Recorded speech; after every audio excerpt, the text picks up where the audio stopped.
Well, there are various reasons for exiting positions. One is if you need the money, but that doesn't happen very often with us. But it used to happen on every decision I made when I started when I was 20 years old, which I consider the post-Graham period, although I actually started in 1942 if you just talk about buying stocks. But in any event, decision process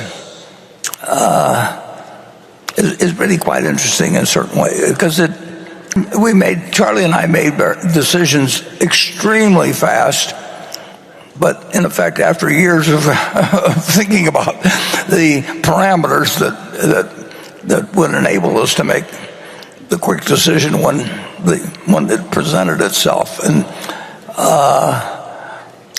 people have speculated on how I've decided to really put a lot of money into Apple.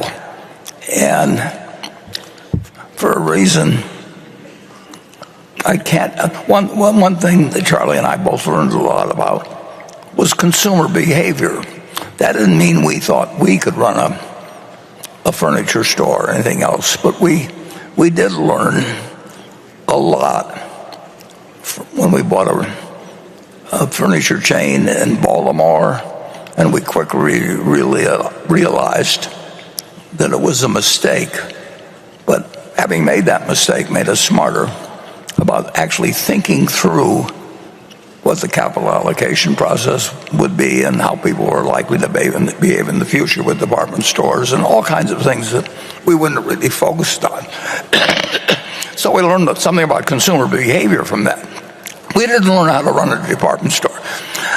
Now, the next one was See's Candy, and See's Candy was also a study of consumer behavior. We didn't know how to make candy. There were all kinds of things we didn't know, but we've learned more about consumer behavior as we go along, and that sort of background, in a very general way, led up to the study of consumer behavior in terms of Apple's products. And in that case,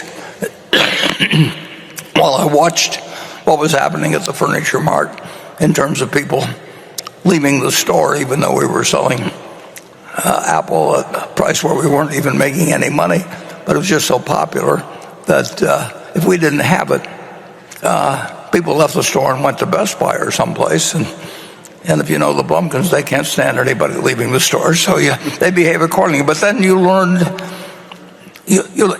that had to interest you in the brand.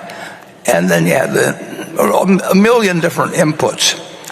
But I think the psychologists call this apperceptive mass. But there is something that comes along that takes a whole bunch of observations that you've made and knowledge you have, and then crystallizes your thinking into action.